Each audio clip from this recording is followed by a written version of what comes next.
present. It is when we seek peace, when we open our table, all the world can take a seat.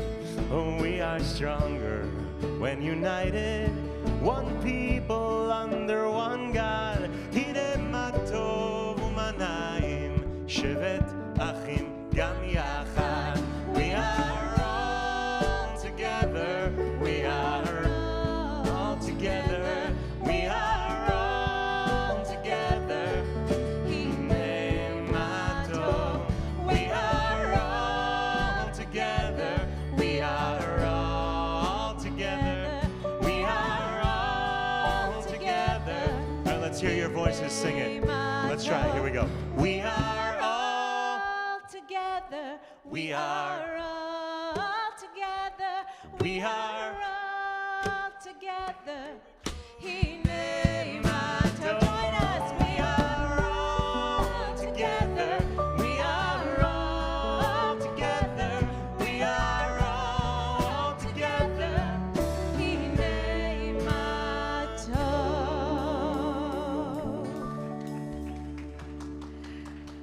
Welcome, and we now want to introduce Rabbi Dror Chenkin-Gold to the Bima.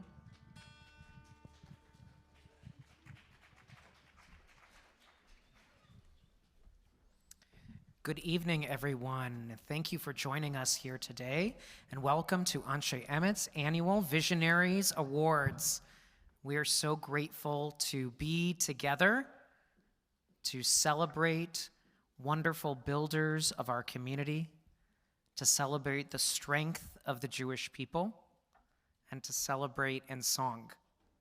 And it's no accident that we're celebrating today in particular. As many of you know, this is an auspicious time on the Jewish calendar. We sit in the space between Pesach and Shavuot, between the time of our liberation from Egypt and the time of our receiving the Torah on Mount Sinai, and each of those days, we count up in the counting of the Omer until we reach day 50. And today's day 35, which means that Friday was Lag BaOmer. Friday was this different day in the midst of the counting, when everything pauses and everything changes. During the first 32 days of the Omer, we wouldn't have had a concert quite like this. During the first 32 days of the Omer, we might not have hosted weddings or shaved or cut our hair or sang loudly, but then everything shifts, and we find a place for song and celebration again. And in Parsha class this week, we talked about why that was. It's because we learned that Rebbe Akiva, the greatest sage of his time, had 24,000 students who died during the first 32 days of the Omer. 24,000. And the way that it's noted in our texts is it's actually 12,000 pairs. So we're meant to hear about the study created between those pairs and the Torah they would have lifted up, right? And when those 24,000 students died, which is the reason we had this dark time for 32 days, it felt like everything had ended. It felt like there would be no continuity for the Jewish people. It felt like there would be no more Torah, and there would be no more learning, and there would be no more celebration. And then, on day 33, on Friday, the plague ended. And we found life again, and joy again, and Torah again, and learning again. And so we started to sing and to celebrate. And so today, we're in the day after. Visionaries is happening on the day that we remember our visionary ancestors who stood on the day after and said, there's more. There's more life. There's more Jewish vigor. There's more community. There's more Torah. There's more song, and there's more joy, and we're here for it. And I know that Rebbe Akiva, if he looked out at those we are honoring today, the Bergers and the Goldbergs and the Kahns, he would be so inspired, because you are a vision of what he dreamed of, that the day after would be even more beautiful and more strong. And today, therefore, we applaud their vision.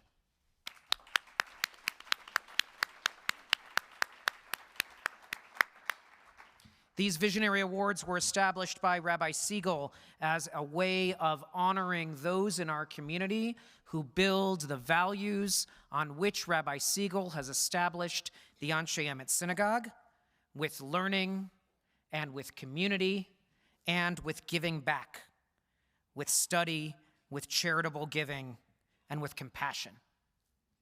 And so today we celebrate these wonderful visionaries, and we have the unique zchut, the unique honor to do so with someone you've already started to hear from, Cantor Shimon Smith.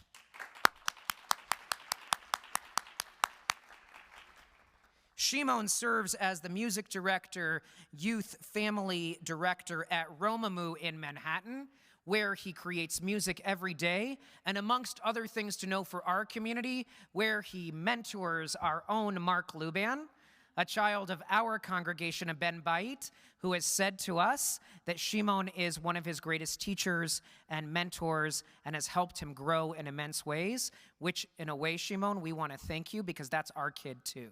So thank you. And in addition to Shimon's great passion for pluralism in the state of Israel, which he has fought to build through his work in multiple NGOs and organizations that fight for voices like ours, voices where women and men are treated as equals in the state of Israel with spirituality and with religion and compassion, places that Shimon has established. In addition to that, the most important fun fact is he's the voice of Scar. If you listen to this famous voice actor, you've got the voice of Scar, Thanos, and most importantly, Waze, right here with Shimon Smith. We are so delighted to have somebody bringing us joy and laughter and song today. And with no further ado, we'll continue with our program. Welcome to Shimon Smith.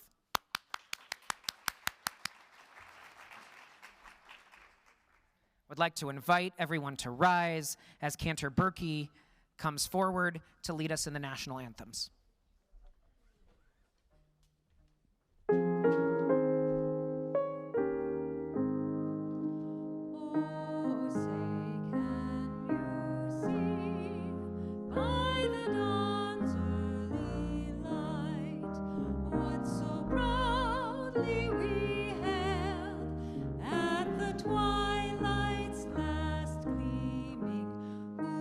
Stripes and bright stars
Good afternoon, everyone. Or Tzoharaim Tov, as we would say. As we begin this wonderful program, I want to take this opportunity to express our gratitude to our visionary chairs, our president, Danny, and Jay Lazar, our executive vice president, Sam, and his husband, Stephen Schwartz Fenwick. Lindsay and Zach Seeskin were board members, Amanda and Ben Kleiman. Ben is one of our officers. Mimi Wolk, another officer, and Ilya Volkovsky, her husband. Lynn and Ralph Schatz. Lynn is our treasurer. Amy and Mark Gould. Mark is one of our officers, and Scott Frazen and his wife, Marissa Kohler. Scott also serves as one of our leaders, and can we have a round of applause for all of them?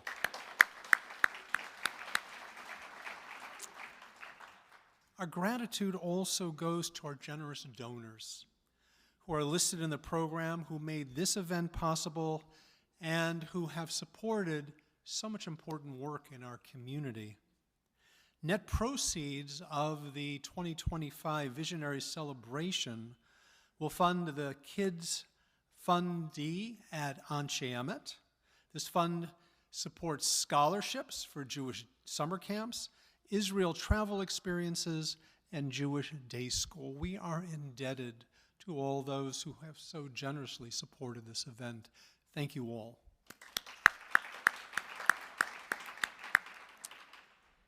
I want to point out that this was our first opportunity to make use of our new sukkah garden. Little warmer out there would have been great, but this project, along with improvements to the sanctuary, are part of our Kadima campaign and project. And I look around the room and I see a number of people who have made generous contributions to move this congregation forward. This important work has been accomplished through the leadership of Howard Tolman and Seymour Turner, Ruth Rao, and Laura Coburn-Levitt. Thank you all. Special thanks to Don and Becky Kagan and their team for their work to create sound and video. Thank you all. And a great thank you goes to our entire Anshe Emet staff who greeted you, who set up this room, who envisioned this very special event, who made this day and every day a success at Anshe Emet. We are really blessed with a truly dedicated staff. And I want to offer a very special thank you to Hannah Jarvis, our Anshe Emet Synagogue Director of Membership and Advancement, who really quarterbacked, if you will, this entire event. So a big round of applause for Hannah.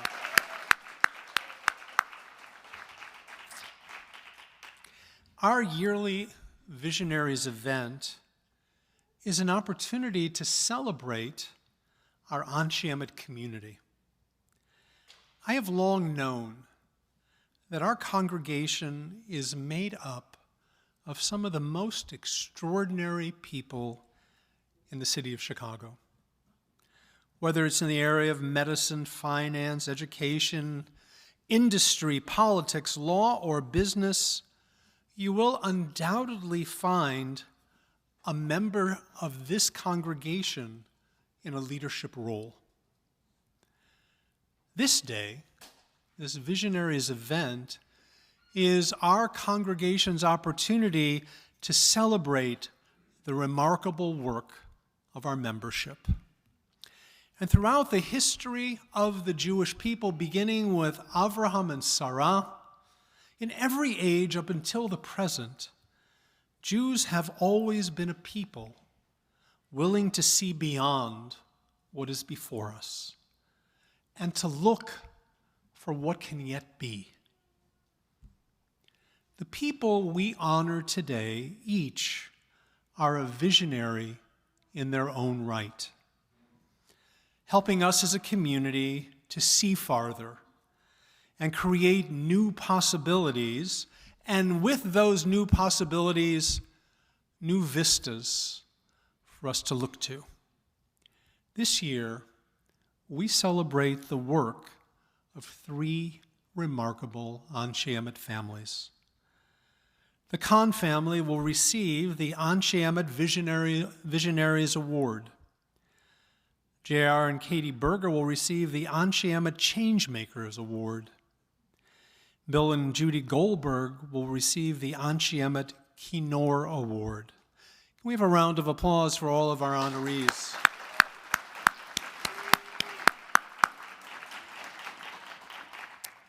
We begin with the Kahn family, and we have a special video to share with you. To this day, my mom will say of her life, "Can you believe it? I'm just Ruti from Shalom Aleichem Street in Tel Aviv. How can this be my life?" Well, I think everyone who knows Mom and Dad know how different they are, and I think that's what attracted them to each other. My guess is when they met each other, neither of them thought this was going to be their future, what developed. When my mom and dad met, they were not looking for a relationship. My mother was going back to Tel Aviv, and my father was perfectly happy staying in Chicago as a bachelor. And we all know how that went. My mom had this vision. She loved Israel, but that there was something in America that she needed to pursue. The story of her leaving Israel at age 19, getting on that Greyhound bus, only having enough money to eat an apple for lunch, getting to University of Iowa, taking on 4 jobs so that she could be self-sufficient, leaving her family back in another country, but being able to recreate a family here. And she was so invested. They supported me, they backed me, they pushed me, they encouraged me. They were always there for me. And I've taken that as part of who I am and how I operate. Everything about my parents has just been a cliche by example, a definition of partnership. I do know one thing that my parents envisioned in their future is that Israel was going to be a big part of it. Jewish living and Jewish life was going to be a part of it. That was a commitment they made to each other and to their future family. Yeah, Ruth and David, I'd say first and foremost, their Jewish values and how that runs through the family. They've shown up for the community in a philanthropic way, in a leadership way. They're really role models for the community and, of course, in their support of Israel. There's no line between Ruthie and Israel. It goes back to Milton and Hartman and other programs that Michael Siegel had, and it was always sort of exciting waiting to hear what Ruthie had to say. David's commitment to American Jewish Congress and Jewish causes and so forth was always known. Okay, that was just part of what they were and how they behaved. Thinking about my father's role and participation as an early member of American Jewish Congress and then ultimately ascending to national leadership, it was just much more than a guy at an organization who cared about Israel and cared about being Jewish. I think our whole family just had an exposure to somebody who really thought about what it means. The story that Mom has told many times, the proudness she carries of the ability for my dad to achieve that dream and leave his career for a period of time to do that stint as American Jewish Congress president full-time because she had the career she had. Truth be told, for quite some time, I actually thought my father was a spy. How could he run around the world meeting with people like Fidel Castro, Arafat? No, my father was not a spy, but my father was able to do all he did with my mother by his side.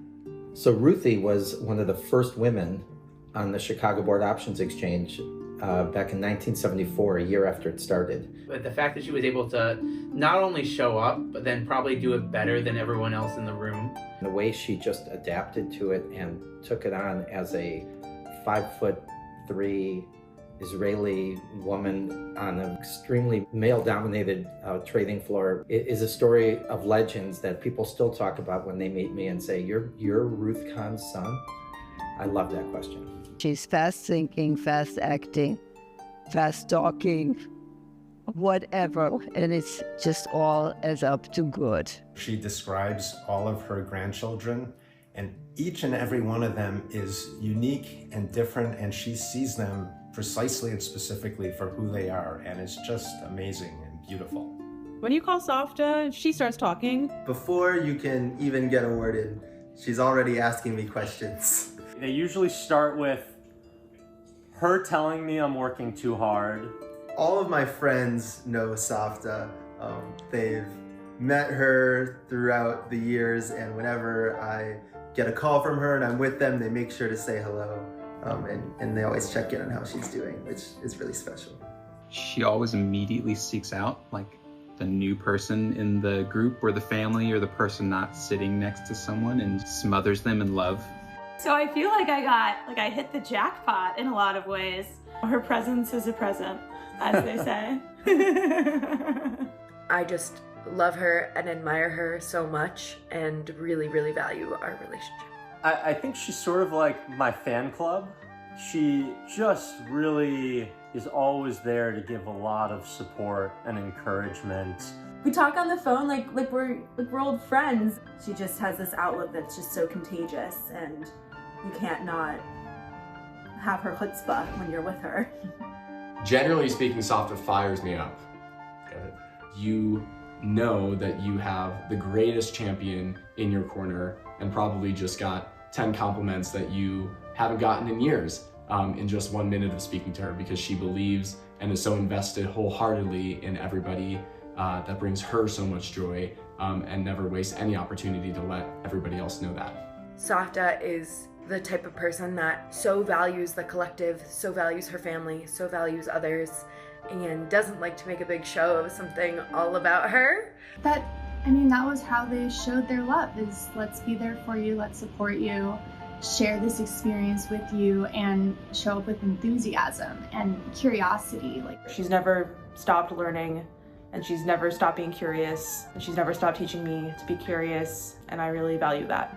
You'd see her immediately get onto the floor, even at her age, and to build puzzles, play cards, probably play with my kids the same way she played with me and all my cousins growing up. Having Safta come to San Francisco and visit us and David in this really special time when David is so young and new and doesn't know anything about our family, what a perfect representation to bring him into the fold than having his great Safta visit him. It was really special. This was the example that my parents gave. Family requires work, family requires love, and family requires an involvement. It is the greatest value to know that you can be counted on, that you will be present, that you are there for people. So showing up is my favorite value now, and that is because I admire that so much in how my parents have always lived their life. It's a joy to be with her.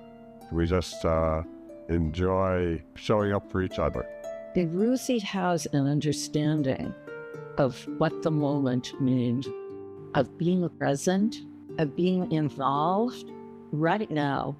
My mother's catchphrase has always been, "Here it is." Anyone who's called her will be greeted with, "Here it is," as if she called me first. "Here it is" is just another way of saying, "Here I am," and true to the spirit of my parents, hineni. But it's also kind of her motto of, "Here I am, here life is, let's embrace it." Safta, we love you. Safta, we love you. Dear Safta. Safta, here it is. Safta, here it is.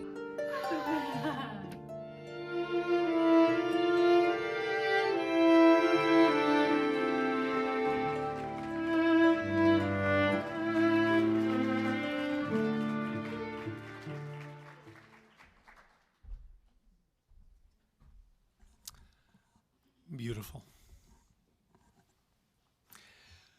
Over the years, we have given the Visionary Award to people who have been titans in industry, who've created something truly remarkable in their professional lives. People who have maintained a vision that reflected creativity and hard work. that chazon, that vision, also needed to reflect Jewish values that we hold dear here at Anshe Emet. Today, it is our great privilege to honor a different sort of visionary project, but every bit as valuable, every bit as meaningful. The project is mishpacha, building a Jewish family. The Kahn family, with Ruthie as the matriarch and David, Zichrono Livracha, as the patriarch, were the master planners, the architect of this magnificent project. What makes this award so appropriate is not only for the Jewish values that it represents, that is, the love and responsibility that goes with the concept of mishpacha, of truly being a Jewish family, the power of a Jewish home that is resonant with the sounds of the Jewish calendar year, the importance of passing the tradition midor lador from one generation to the next, the support of the land and people of Israel, the willingness to get involved in causes that will benefit others both outside and inside the Jewish community. The Hachnasat Orchim, the openness of this family to welcome family members by choice into the Kahn clan. What makes this award so appropriate is the deep connection that the Kahn family has with the Anshe Emet community. All of the children went to Anshe Emet Day School, as it was called then. Generations of this family celebrated their B'nai Mitzvah in the sanctuary just down the hall. And much of the family continues to be part of the lifeblood of the Anshe Emet Synagogue. As Ruthie's famous tagline, here it is, this family shows up. And when they show up, they make their presence known. They help define the family that we believe Anshe Emet is. Some of my fondest teaching memories were having David and Ruth in some of the classes that I taught. And when they were in the room, I, as the teacher, would sit up straight in my chair. There was always a great question coming from one of them. David had such a depth and range of knowledge, an esteemed lawyer, a gentle man, and a gentleman, a national leader. David served as the national president of the American Jewish Congress, where he created the David V. Kahn Center for Religious Liberties. David represented the Jewish community in this country, in Israel, and as the video made plain, around the world. And yet, with all of his accomplishments, the words in his obituary said it all. But his greatest and most treasured life's work was his family. David's strength and accomplishments were supported and encouraged by his perfect partner, Ruthie, over a 60-plus year love affair. David may not be with us physically today, but he is very much represented in this award. And then there's Ruthie. In a book that the family created in her honor, Ruthie is quoted as saying the following: "I have never wanted for anything. I worked for what I wanted. I lived a good life because I had a good marriage. I had a partner, and we supported each other. When I look back and see what David and I have built and what we can leave for our kids and grandchildren and great-grandchildren, I sometimes cannot believe it. How is this Ruthie from Shalom Aleichem Street? What a remarkable life you have led, Ruthie. And what a privilege it is to be a part of that life. And I know when I say that I speak for many people in this room. On May 14th, 1948, Ben-Gurion declared Israel's independence after 2,000 years of exile in Tel Aviv, in the museum in Tel Aviv, which is now called Independence Hall. Ruthie, you were in the same city, a young girl at the same time. You witnessed the excitement in the streets, the dancing, the singing, the joy.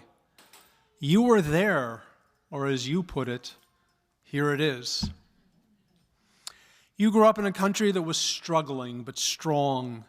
The food rationing as Jews came from all over the world to settle. All this amidst constant attacks. There is no question, Ruthie, that you inherited that strong Sabra spirit. Here it is. You came to America to go to school. You landed with, as we learned, just $17 in your pocket. 8 of those dollars went for a bus ticket to a place that you referred to as Iowa. And then you met David and everything changed. You built your life, you built your future here, created a successful career in business, and with David at your side, you constructed a remarkable family. Today, we honor that visionary achievement with this award, which goes to you, Ruthie, to David, and to your entire family, to Jonathan and Susan, to Ethan and Kathy, Zichrono Livracha. May her memory be for a blessing. Susie and Jeff, and Jason and Michal, Leah, Ben, Miles, Elizabeth, Josh, Shuli, Becca, Molly and Aiden, Jordan, Margot and David. Before I call you up, Ruthie, I will submit and give you, as we always do, the last word. And here I quote, David and I saw our success and good fortune in having our beautiful family that keeps growing. Everything else was extra. Family for us is everything, and we were truly fortunate. David loved his children and grandchildren more than anything. He and I had everything and more we ever could have wanted in just our family. We invite the family to come forward to accept this award.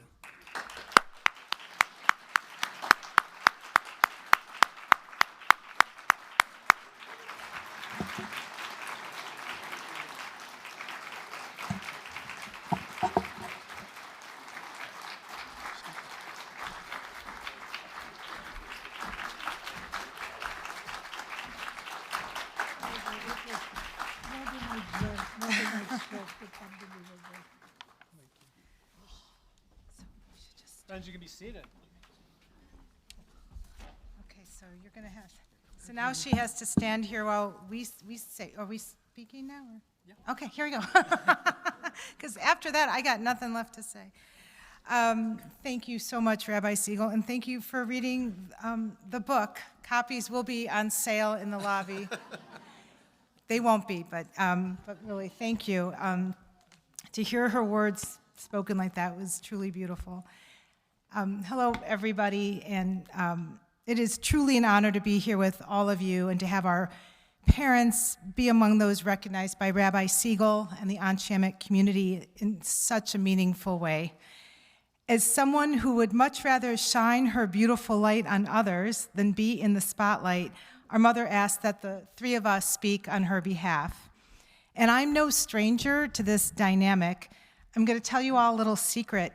English is not my mother's first language. Needlessly shy about her own capabilities and talents through the years, she would avoid speaking in public. She'd often ask my dad to be her ghostwriter for speeches that she might not have been able to get out of, or even greeting cards or thank you notes. A gifted orator and writer himself, Dad spoke fluent Ruthie. He had her voice and spirit down. And a few years ago, I myself had the amazing opportunity to capture the unique language of Ruthie when I talked my mom into writing down her life story as a memoir to share with her grandchildren and great-grandchildren. And yeah, the name of the book is Here It Is. The experience of being my mother's scribe, meeting weekly for almost 2 years, was nothing less than amazing. And at her typical breakneck speed of talking, I would furiously type to keep up with her. Together, we explored long-held memories and filled in the incredible timeline of events and milestones in her life. She would deeply reflect on her journey, what it meant then, and what it means to her today, looking back. My parents lived their lives together with intention and generosity and purpose, propelled by family love and gratitude. And I thought she'd be sitting there, but my mother, surrounded by her grandchildren and great-grandchildren this entire weekend, including a winning Cubs game yesterday, she's just been glowing the entire time together.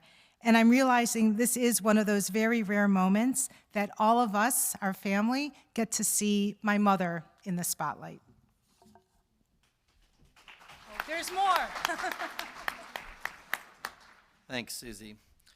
And although John and I clearly provide all the inspiration, we must recognize the amazing job Susie did with that video. And it was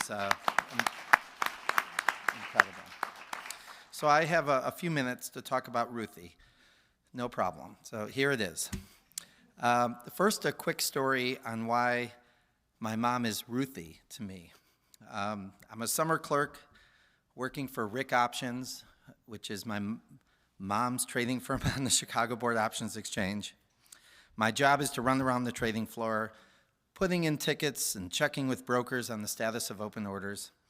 I get on the phone in one of the trading pits to call upstairs, and Mom was speaking so fast, and I was getting confused with her directions, and eventually I just yell, "Mom, slow down." Well, the entire trading pit around me stops in its tracks and is staring at me, and from then on, she was Ruthie. So as Susie said, this is one of those rare moments that we get to see Ruthie in the spotlight.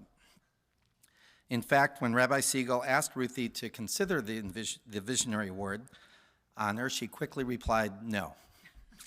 And she didn't accept until it was agreed that our father would be included in the honor and that the family would be involved. So check.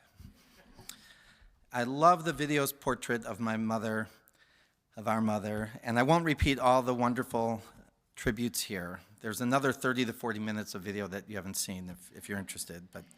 And I think Josh is contemplating using it as movie material.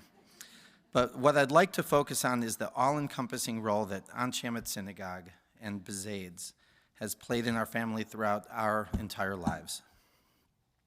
Sitting in row P, I think it was, where we've always been for the high holidays, all the Shabbats, bar and bat mitzvahs, weddings, and sadly, funerals.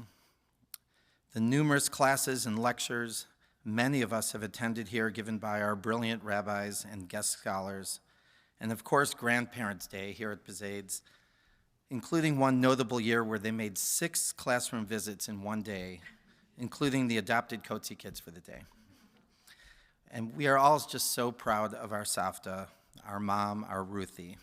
She's led an extraordinary life, as we've all seen here and all know. And the role model that my parents have provided all of us are just beyond comparison. So we love you, Savta, and congratulations.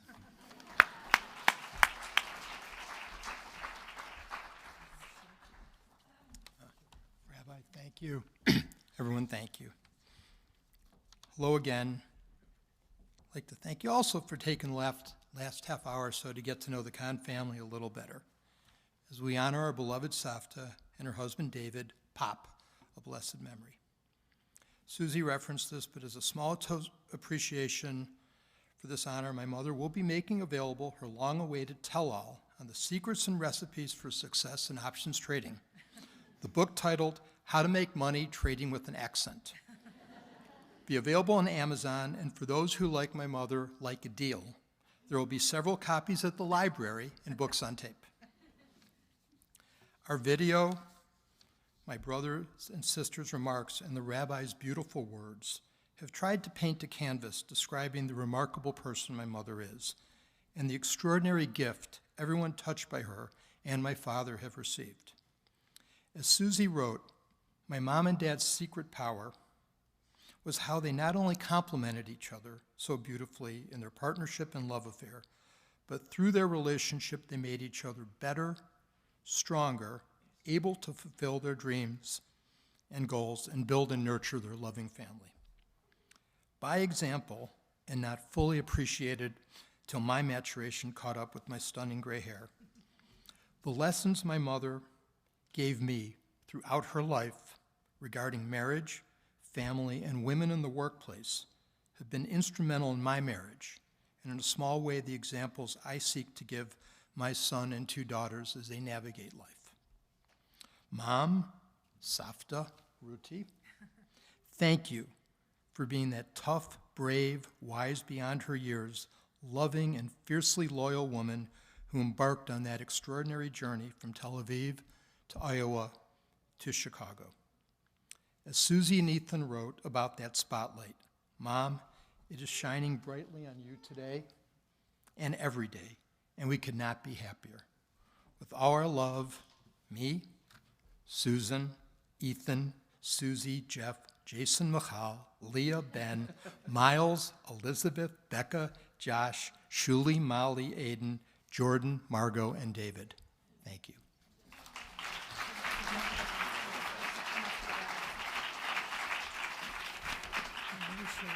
You want to say something? No, don't say. Ruthie, on behalf of our community, a small token of our esteem. Thank you. You're welcome. Walk with me.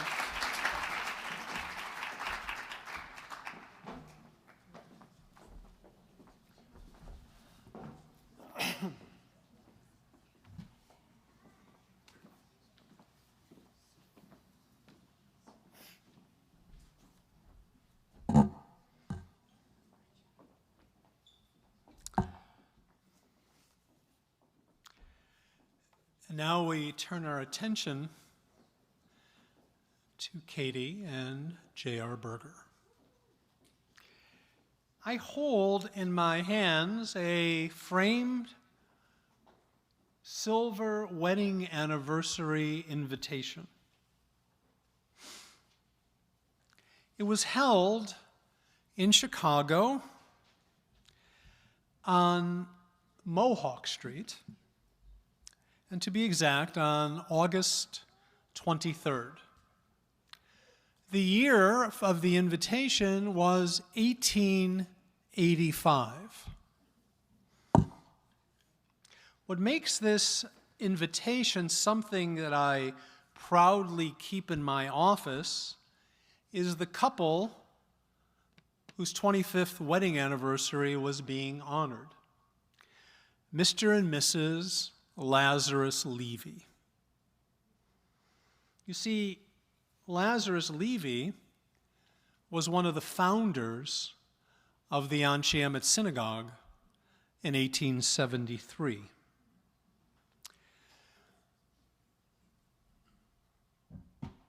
To create a synagogue in a living room 8 years after the end of the Civil War, and 2 years after the Great Chicago Fire, takes a visionary, to be sure. Meta Berger, who is here, May, do you want to stand up? Okay. Spoken like a true burger. Is Lazarus Levy's great-great-great-granddaughter.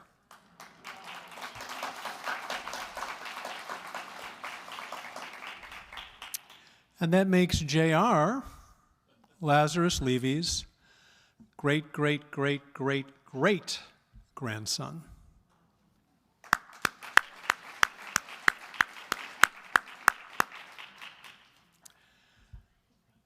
Now that's a legacy.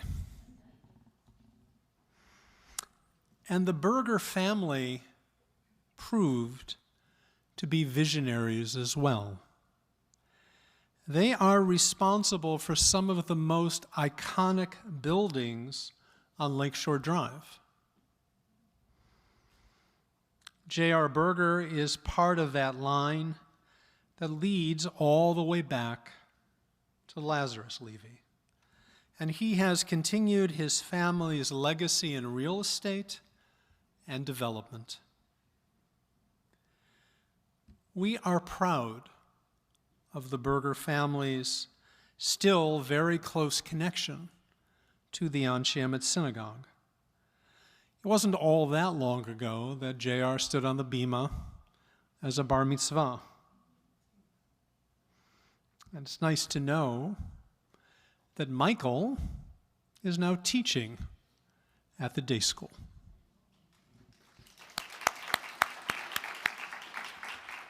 But it is with the inspiration of J.R.'s wife, Katie, who has become a significant young leader in our Chicago Jewish community in her own right, that this extraordinary couple became the driving force for a new Jewish high school to be located in downtown Chicago.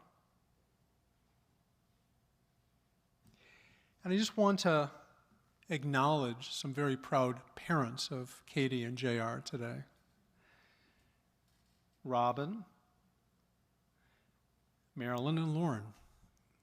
We want to congratulate you as well, because obviously you've done a lot right to create children like this.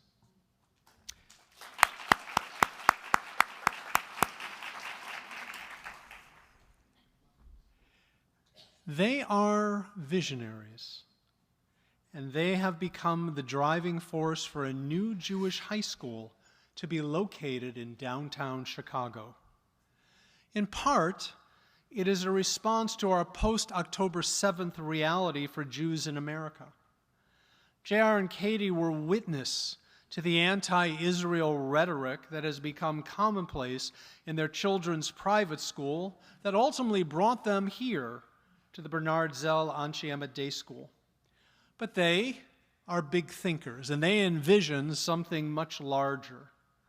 A Jewish high school which would set its own standard for academic excellence and be a place that would shape proud Jewish identities, create Jewish community, stronger bonds between American Jewry and Israeli Jewry. In short, to create tomorrow's Jewish leaders. The community has responded with unprecedented enthusiasm. What is more, in a remarkably short time, they have secured a state-of-the-art facility that will be accepting students, God willing, in September of 2026. Now, if that is not the definition of a change maker, I don't know what is. If it's Elijah, tell him I'll have to wait a minute. In part, well, I should just say it this way. The other night, Dan Senor, the author of Startup Nation, and one of the most astute Jewish observers, gave the State of World Jewry talk at the 92nd Street Y in New York.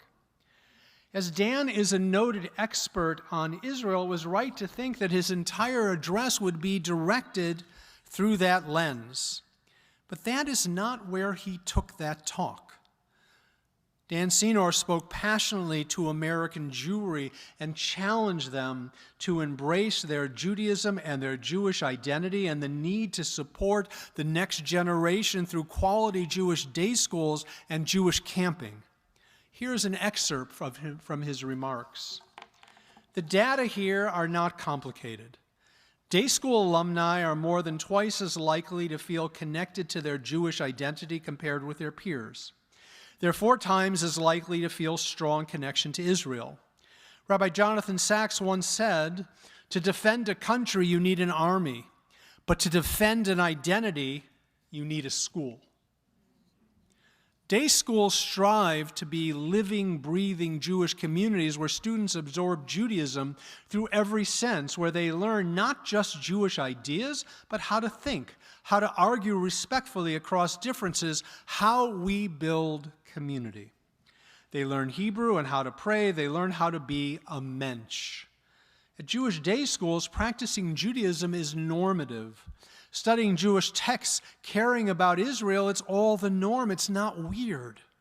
There's no baggage, no connotations, and no apologizing for it. Day schools build Jewish confidence and pride. I am proud to say that Chicago did not need Dan Senor to inspire us forward. We needed J.R. and Katie.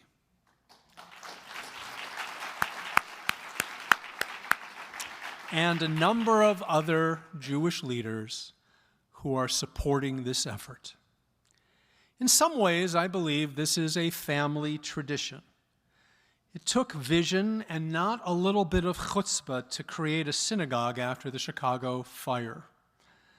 It takes the same to face a growing anti-Israel sentiment in this country that feeds the fire of anti-Semitism and choose to strengthen the Jewish future by creating proud and identified young Jews at a new Jewish high school here in Chicago.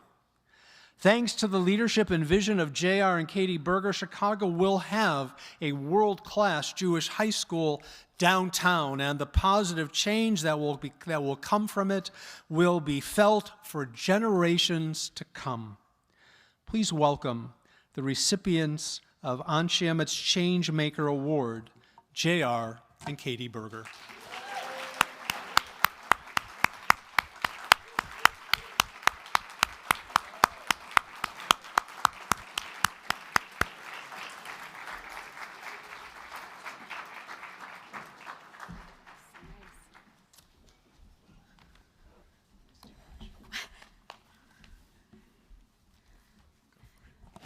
Thank you, Rabbi Siegel, and thank you to Anshe Emet for this deeply humbling honor. Mazel tov to the other award recipients. We are truly honored to be recognized among you. Receiving a Visionary Award is a privilege, but if we're being honest, it feels a little strange, because from the very beginning, this has never been about us. Vision is never the work of 1 or 2 people. It's the work of a community, of dreamers, doers, builders, and believers. This dream is bold, yes, but it's also necessary. We are living in a moment that calls on us to deepen our roots while reaching forward, to shape an education that is not only academically excellent, but also meaningful and proudly Jewish.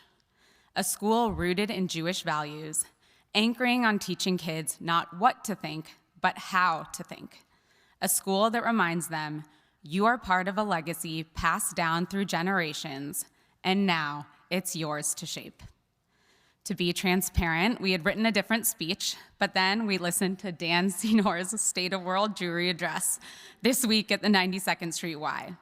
If you haven't heard it, please put it on your to-do list. It is incredibly powerful, and it reminded us of why we felt compelled to do something. So we are going to weave Dan's themes in with our own. Since October 7th, there's been a crack in Jewish consciousness, a wake-up call. We've seen a surge of Jewish pain, but also a swell in Jewish pride. As Dan wisely said, what we're really feeling is a surge of Jewish adrenaline. And like all adrenaline, it will fade. So what do we do when the adrenaline wears off? Our answer is this: we build. We don't go back to October 6th. We don't wait for someone else to fix this. We take this moment of mourning and turn it into meaning, into action. We educate. We plant seeds that will outlast this moment, because Jewish continuity doesn't happen by accident. It happens by design. Dan references Sarah Hurwitz, who talked about this flood, this tsunami of anti-Semitism we have all seen. And she says, instead of focusing on the flood, let's focus on building the ark. This high school is not just a response to crisis. It's a declaration of belief, a belief in our children, a belief in our community, and a belief that Judaism can be joyful, serious, and inspiring, and that Jewish education can be both rigorous and relevant. We're not building a bubble, we're building a launch pad. And the interest is real. Last August, we sent out a survey. In just 2 weeks, 715 Jewish families representing more than 1,500 children responded, expressing a desire for an academically excellent high school deeply rooted in Jewish values. That's not just interest, that's hunger, that's readiness. Let's be honest, for too long, many of us believed our success would protect us. But history teaches otherwise. From Germany to Persia, Spain to Baghdad, visibility without rootedness leads to vulnerability. As Dan Senior said so clearly, non-Jews respect Jews who respect their Judaism. We are not building this school to win a PR war. We're building it because, as Rabbi Siegel said, that Rabbi Jonathan Sachs said, to defend an identity, you need a school. But here's the truth. The Renaissance won't fund itself. It won't staff itself. It won't sustain itself unless we decide, not just in theory but in practice, that Jewish education is not a luxury. It is a necessity. We often hear that only 5% of non-Orthodox Jewish children attend Jewish day schools. We can sit and lament that statistic, or we can change it. One school at a time, one city at a time. This project has been deeply entrepreneurial. Every conversation, every donation, every coffee meeting has moved this vision forward. We have said so many times, we know what we don't know, and we're so lucky to be surrounded by people who step up and say, how can I help?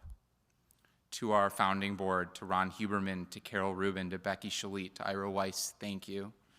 To JUF, thank you for making us a centennial project and giving us the back office support to stay scrappy and focused. To our community of advisors, and you know who you are, your wisdom, your honesty, your encouragement have meant the world. If we've learned anything, it's this. Real change does not happen when we wait. It happens when we realize that we are the ones that we have been waiting for. And that's why we're here. This high school is our answer to the question, what now? We're choosing to meet the moment, to build what our children deserve, to lead not with fear, but with vision, to write a new chapter in the story of Jewish Chicago, a chapter of pride, of purpose, and of strength. Thank you, Rabbi Siegel, for believing in this vision, for being one of our earliest supporters. Thank you for believing in what's possible, and thank you for making the future of our Jewish community not just something we talk about, but something we're building right now. So let's build together. Thank you.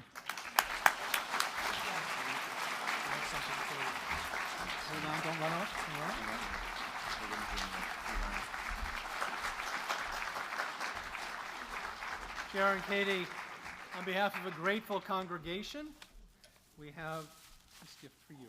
Thank you. Thank you so very much. And fall of 27, actually, fall of 2027. Sorry about that. Sorry about that.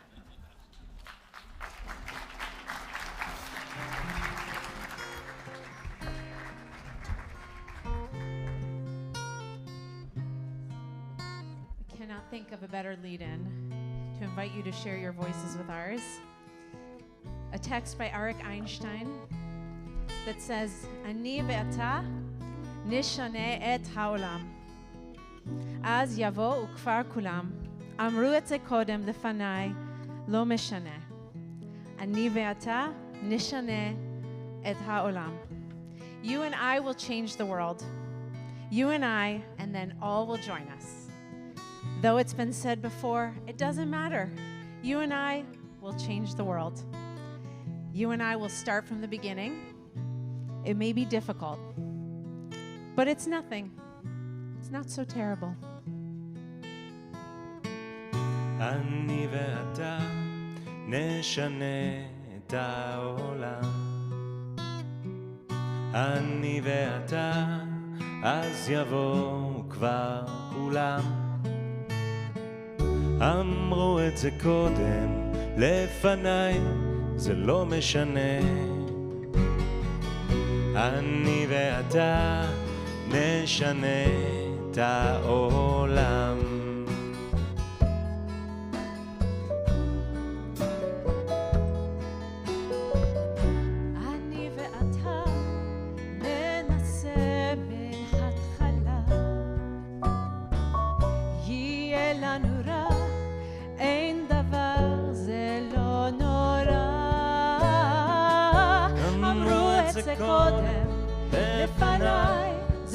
משנה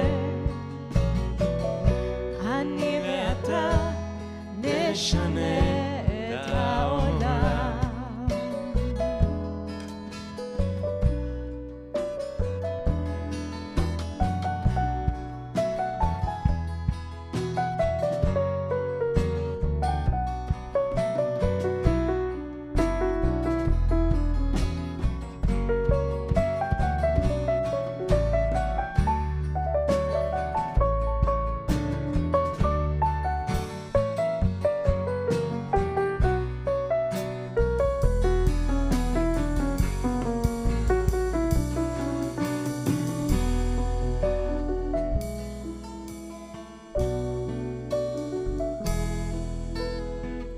אני ואתה נשנה את העולם. אני ואתה, אז יבואו כבר כולם. אמרו את זה קודם, אמרו את זה קודם, לפניי, זה לא משנה. אני ואתה נשנה את העולם.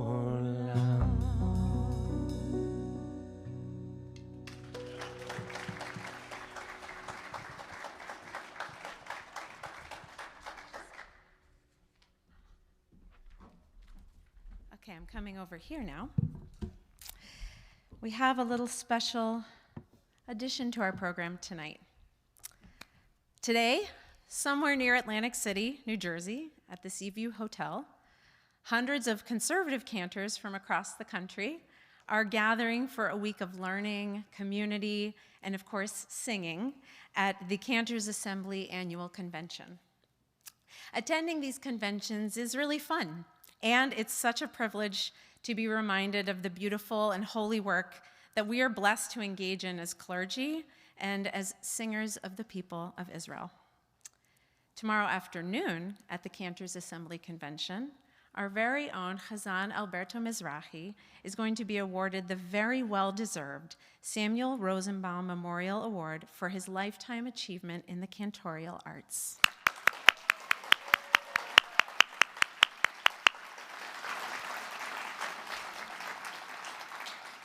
There is no one more deserving of this award than you, dear Chaz. And it was an honor for me and for Rabbi Siegel to partner with the CA to present you this award, of which everyone here today will be able to get a sneak peek at some of the praise that will be heaped on our dear Chazan. One of the world's leading interpreters of Jewish music, he has thrilled audiences worldwide on the pulpit, in recitals, symphony and opera performances, and on dozens of recordings. He has sung with major orchestras throughout the US, Europe, Israel, and beyond. He has collaborated with legendary musicians like Dave Brubeck, Howard Levy, Theodore Bickel, and Riccardo Muti. He understudied for Luciano Pavarotti, sang for 2 presidents, is featured in a PBS concert, and has appeared on over 30 recordings. And I'm not kidding when I tell you that is a little taste of his entire career. And he's ours.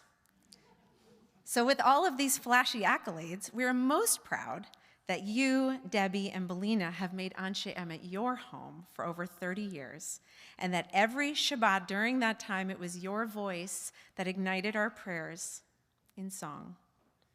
Please enjoy this video that we will share with you now, and that will be shared tomorrow, so shh, don't tell. And on behalf of all of your Anshe Emet family, Alberto, we want to wish you a hearty Mazal Tov. Cantors especially, I think we have a thing in our heart, you know, the music that makes you feel, it opens up ways to think about people and to feel. I have a little dread that I made it out of clay. When I sing, every song I sing, I have a feeling for it. It just, it comes out, you know.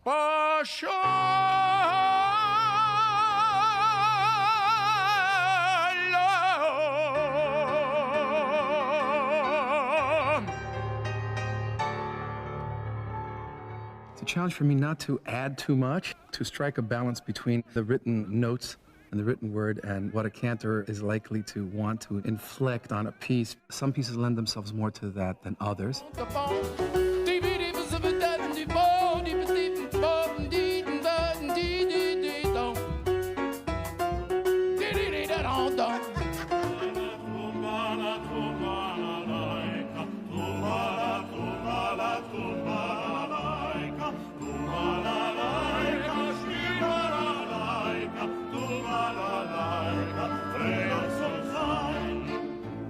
This place is not only historical, it's constantly creating history, and I'm ever so proud to have finished my cantorial career on this bima.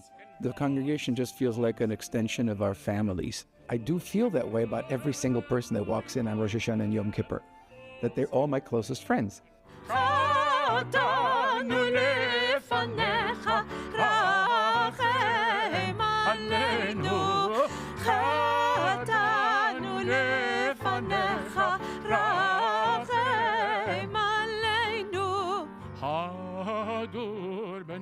For me, it's a way of leaving a legacy for my family, for myself, knowing what I've done, and perhaps for my teachers as well.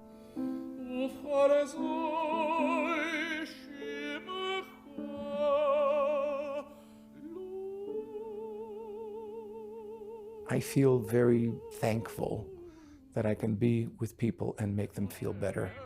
And I think I accomplished that.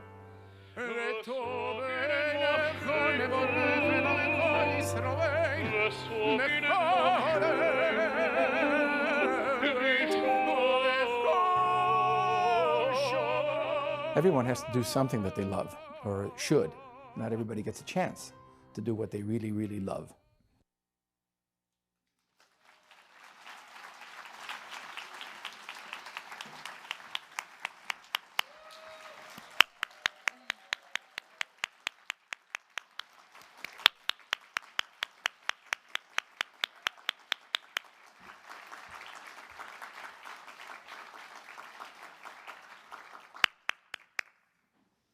Mazel tov. You're so nice. I now have the privilege to present this year's Kinor Award to Bill and Judy Goldberg.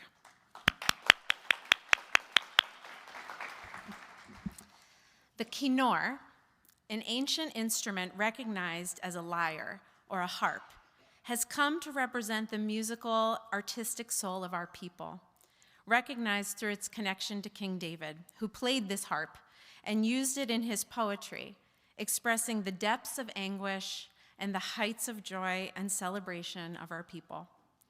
The Kinor is our national instrument, intimately woven into our collective history and our artistic soul. It is not flashy or loud, but it is a voice of service to the artist, bringing color to the expressions of its player. Bill and Judy, I can think of no more fitting symbol for the two of you on this day. You bring life to the lyric from Naomi Shemer's classic song, Yerushalayim Shel Zahav, where she sings, Halo lechol shirayich ani kinor. Behold, I am a harp for all of your songs. In your life and work, you have served as the kinor for countless others, myself included. In your own words, you describe your approach to life as centered around sharing your good fortune, always recognizing the privileges you have earned, supporting causes that try and help people who are less fortunate. Wow, have you done that and more? Through your leadership with CJE, JUF, Pause, the Phoenix Art Museum, Amherst, and of course here at Anshe Emet, where you established the Sarah Danielle Goldberg Memorial Arts Fund, you are living by example the values that you hold so dear to your hearts. Family, community, honest hard work, adventure, responsibility to each other and the larger community, a love of nature. The clarity that you each bring to what is important in your life has been the music that has guided you here. The sense of adventure you share and which you instilled in Bradley and Sarah and Sloan and Augie has led you to all 7 continents, satiating your thirst for the world, whether it was swimming in the waters of Antarctica or dancing at the top of a Nepalese mountain for your 30th anniversary. But both of you shared that your happiest memories live in the 10 years that you would go as a family to the middle of nowhere in the Algonquin State Park in Canada, where you could relish in your love of camping and being together as a family, where each Shabbat on this deserted island, you would light candles together, connect with God, with your Judaism, and watch the sunset, finding the simple joy of just being together. This sense of adventure is deeply interwoven in both of your careers as well. Bill, in the midst of a thriving law career, you took a leave to serve your country in support of Governor Dan Walker's campaign. And then when he won, you and Judy and Bradley moved down to Springfield, Illinois for a few years to continue your work as counselor to the governor. Judy, you were a trailblazer as a female business owner in a time where you often, along with your business partners, stood alone in the face of misogyny, hostility, and indifference. You shared that you would walk the garment district in New York, looking for a vendor to sell you fabric for your burgeoning linen business. No one would, but you kept pounding the pavement until finally one man agreed to sell you his fabric, and that was it. He was forevermore your vendor. These stories and more encompass your open and courageous spirits. But for both of you, it's clear that at the heart of every choice you make is your love of family. When we spoke last week, I was lucky enough to catch Bradley and Bill in the car together. I had some questions prepared to help myself learn more about your lives in more detail. But at one point, Bradley jumped in and asked his father, "What do you think of as your legacy?" Bill didn't hesitate, turning to Bradley and simply saying, "You." You and Sloan and Augie. I knew I'd cry. Just so sweet. When I asked you on a later call, Judy, your response said it all. You said, "We don't ever think of legacy. We do it because we do it. It's never to think about what people will say about us." Halo lechol shirayich ani kinor. You, Bill and Judy, are the harp for the songs of the world. This leads me to the legacy you have created here at Anshe Emet. The Sarah Danielle Goldberg Memorial Arts Fund, created in memory of your beloved Sarah, who herself was a kinor, a living instrument in this world, bringing her light, her joy, her curiosity to every encounter. Her adventurous spirit, unafraid and full of love and divine connection, lives on now through your tireless efforts to keep her memory alive. Because of you, those of us who never got to meet Sarah in life get to experience her essence and interweave her memory into the artistic fabric of our community. It has been my sincere privilege to be your partner during my short tenure here at Anshe Emet. With your unwavering and generous support, We were able to create an album last year in Israel, featuring Israeli musicians and singing the music of our tradition, at a time when showing our solidarity with Israelis and artists felt of the utmost importance. This was a blessing I will never forget, thanks to you. This year, thanks to Sarah's Memorial Fund, we were able to host our first Shabbat Shira Artist in Residence with Meta Cohen and the Berkelit A Cappella Choir. This was a fabulous success for our community, and I want to end with one short story that speaks to you both and to Sarah's influence as a source of love and joy through art. On the Saturday evening of Berkelit's visit with us, before the packed Havdalah concert that they were set to perform, we were able to have a few moments alone with the choir of 8 talented young singers, all in college or just recently graduated. In the quiet room, we stood together in a circle and sang Shema in Sarah's memory. Our tradition's greatest statement of oneness and faith.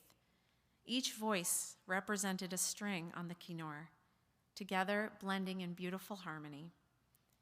You shared how incredibly important and special this moment was for you, but I want you both to know that those 8 young singers still talk about what that moment meant to them.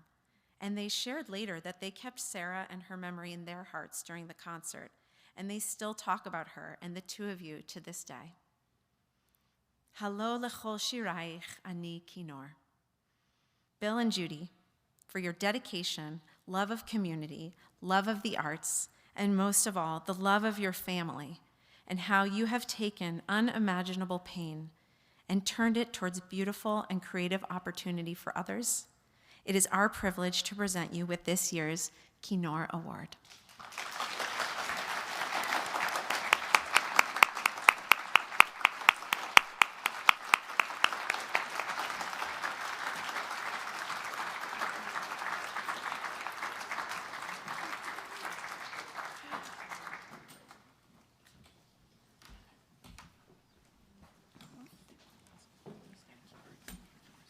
Well, the leader of the family gets to speak first. Sure, go ahead. There's no happy wife, happy life.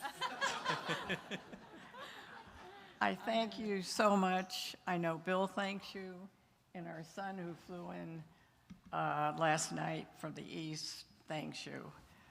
This is a momentous occasion because we've been with Anshe Emet, I think, since we've been 22 years old. I did not have any formal training in Judaism except when my mother would hum melodies that she remembered from the old days. And in marrying Bill, he took me around to a couple of synagogues that his parents belonged to in the suburbs, and my first reaction is, they're not singing the songs like Anshe Emet has. So that was our choice. But when Sarah passed away, it's really the most horrible thing that can happen to a parent. And we had waited and thought about it for quite a while. How can we bring her memory to life? And we spoke with the rabbi because the rabbi was a true friend of Sarah. She was doing movies. She was doing Seventh Heaven, which became a cult show. I would have her help me downtown with my business BBJ, and girls would walk in to look at their linens, and they'd say, "My God, look at her. She's the daughter in Seventh Heaven." So elated, I'd travel all over the world with my linen business looking for fabrics. And I would say, as I'd walk into an office and greet many of the women there, I'd say, "Have you ever seen Seventh Heaven?" Oh my goodness, especially in South Africa. They loved her. They just loved her independence. So it just became, the business became bigger. She struggled with many things out in California, but then with discussions with the rabbi, and he remembers them, she found answers to what she wanted to know. This is really so personal to us, this memorial today, and looking out at you people. And we were given and blessed with 2 sons, with a son and with a daughter.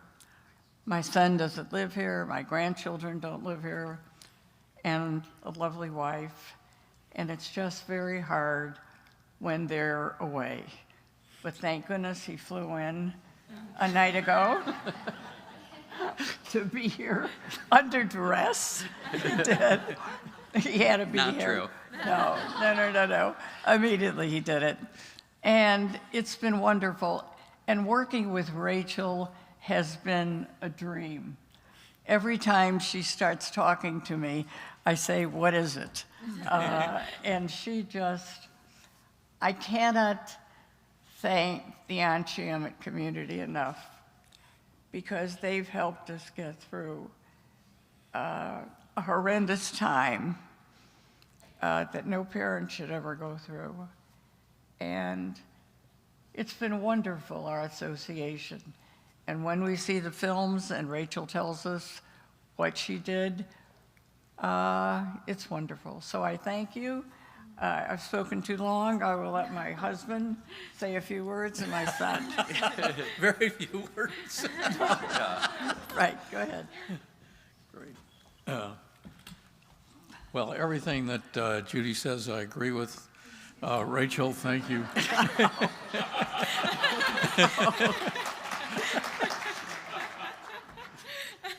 Thank you very much for the wonderful words, and also it's a joy to work with you, and it's a joy to relish your work.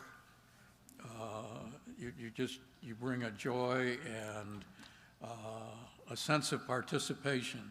I think the thing that struck us at the Berkeley concert was that it was multi-generational. There were people there with babies and buggies, teenagers, older people. It was the community, and it was so great to see the community together. And it was, if you recall, it was not a pretty night. It was a winter night in Chicago, and it was a tremendous turnout. So you're a joy, a blessing for the congregation. You carry on in the great tradition of the cantors that we've had, Cantor Mizrahi, Cantor Silverman, and that's as far back as I go. As far back as we all go. And if my grandmother were here, she would probably have another cantor in mind, but who knows? That's how far back our association goes with Anshe Emet. So it's a pleasure to be here. Anshe Emet is our home, our community, and it's a privilege and a joy to receive this award. Thank you all very much. Before my son, just one fast thing, before my son says just a couple words, I would like to tell you, I said, back to, he was 13 years old, and we went to look for tablecloths. So he said, why are we doing this? He says, I'm missing baseball practice. I said, you've got to do it. I'm taking you to a fabric store. He said, what's a fabric store? I said, you'll see a lot of rolls of fabric. I have an idea for a business, and you have to be the first one.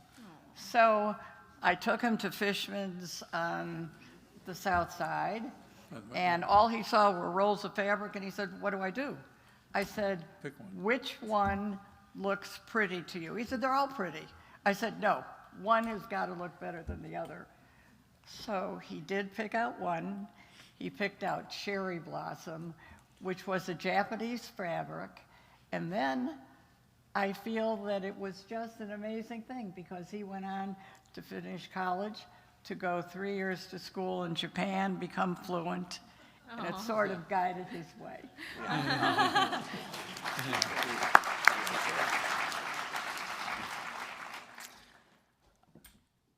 So I'd like to thank everyone in the Anshe community who's been just amazing support for my parents, starting from when I was growing up, but especially over the last 10 years since my sister passed away. And it's amazing for the times when I have come back to honor her yahrzeit to see how warm and welcoming the community is. And I think one of the things that is amazing about Judaism is not only how it honors life, but sort of the support structure that can be there in moments of sadness.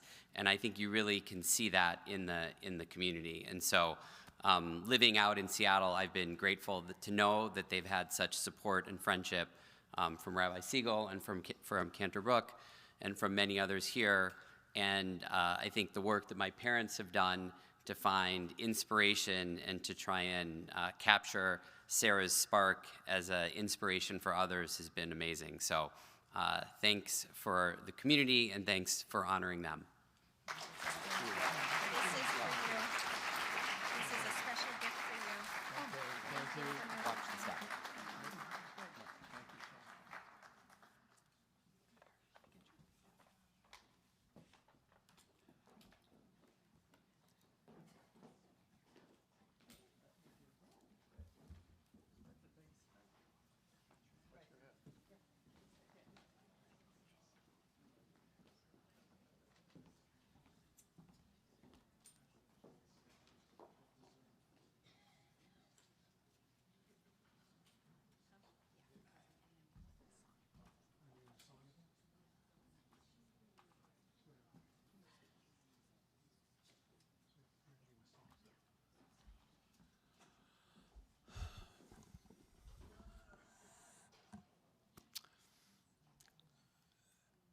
There's something that will happen on Shabbat morning that speaks to this moment. On Shabbat, we're going to end a book of the Torah. And when we end the book, the congregation will stand up and say 3 words. Chazak, chazak, v'nit chazek. It's a way of reminding us that the Torah that we have learned isn't static, but goes forward. And we are strengthened by it. But we didn't have to wait this week to hear those 3 words. You see the Kahns, the Burgers,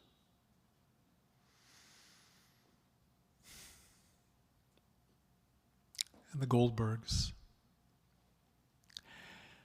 They showed us the strength of this community and why our congregation is now 152 years young.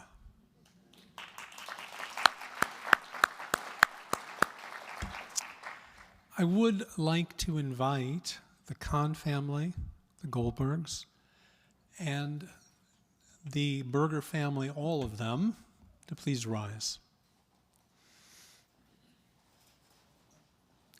And I invite you just to say Shachianu with the community. And everyone, please join me. Baruch atah Adonai Eloheinu melech haolam, shehachianu v'kiyamanu v'higianu lazman hazeh. Praise to you, Lord our God, ruler of the universe, who has kept these families in life, who have sustained them as they have sustained us, as we look forward together. Chazak, chazak, v'nit chazek. Be strong, and let us continue to be strengthened together. We end with music. You can be seated.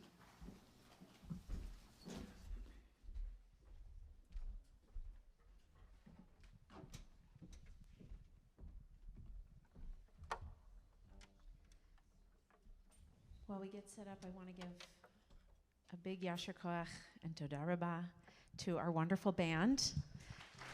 Chris Mayu, Matt Eulery, and Kalian Patak, familiar faces for many of us as they are with us for services throughout the year. And you add so much to our community. Thank you. And thank you, Cantor Shimon Smith, for being a special guest with us today.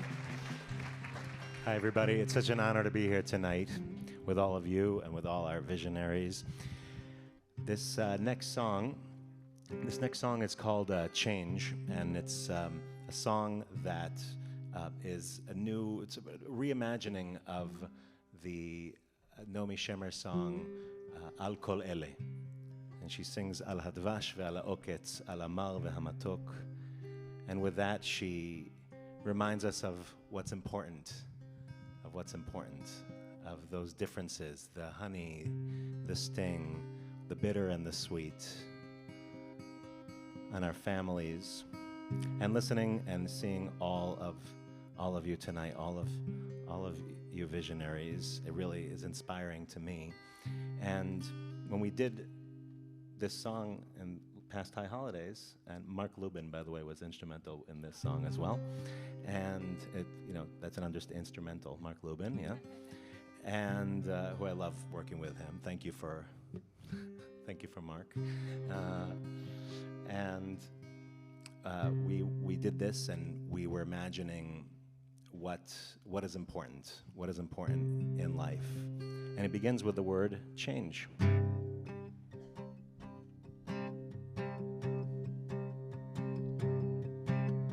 Change, help us change from the heart, from the heart. Say change, try that. Change, help us change from the heart, from the heart, from the heart, from the heart. Al הדבש ועל העוקץ, על המר והמתוק, על ביתנו התינוקת, שמור לי הטוב, על האש המבוערת, על המים הזכים, על האיש השב הביתה מן המרחקים. על כל אלה, שמור נא לי, אלי הטוב. We say heal, heal, help us heal from the heart, from the heart, from the heart. Help us hold. Help us hold from the heart, from the heart. על הדבש ועל העוקץ, על המר והמתוק, על ביתנו התינוקת, שמור לי הטוב, על האש המבוערת, על המים הזכים, על האיש השב הביתה מן המרחקים. על כל אלה, שמור נא לי, אלי הטוב. Help us pray, help us pray. You got it, from the heart, from the heart, from the heart. Help us live, help us live from the heart, from the heart. על הדבש ועל העוקץ, על המר והמתוק, על ביתנו התינוקת, שמור לי הטוב, על האש המבוערת, על המים הזכים, על שעוד לא שב הביתה מן המרחקים.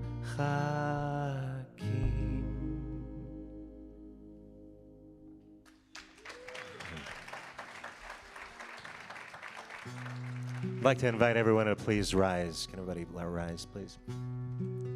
So in these days of counting the Omer, counting between liberation and revelation, we're also counting, still counting. It's now 589 days since October 7th. And we hold close to us those who are still in captivity, those that we're waiting for them to come home. So let's raise our voices tonight in prayer for the safe return of every hostage. We say, Baruch Atah Adonai Eloheinu melech haolam, matir asurim.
And now a prayer for peace.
Shalom aleinu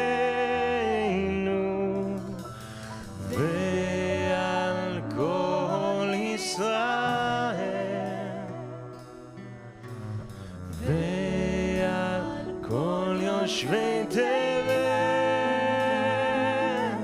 ועימו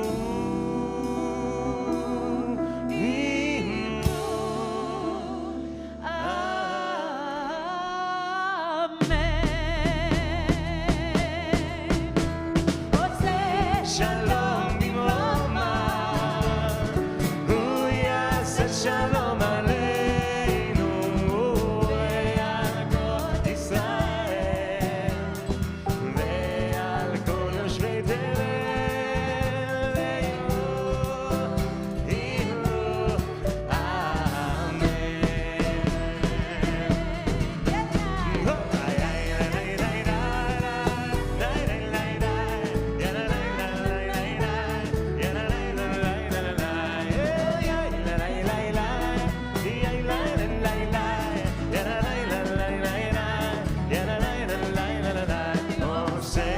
שלום במרומיו, הוא יעשה שלום עלינו ועל כל ישראל ועל כל יושבי תבל ועימו אמן.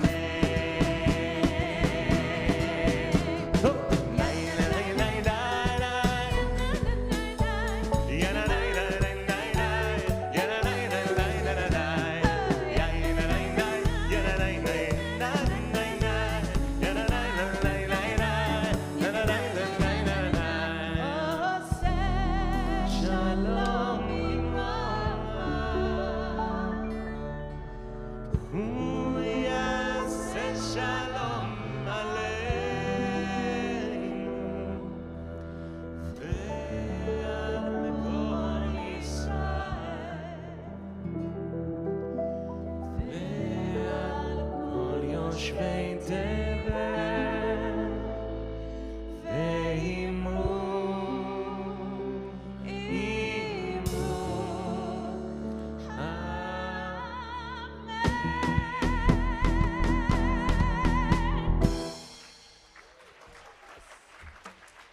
Have a good night.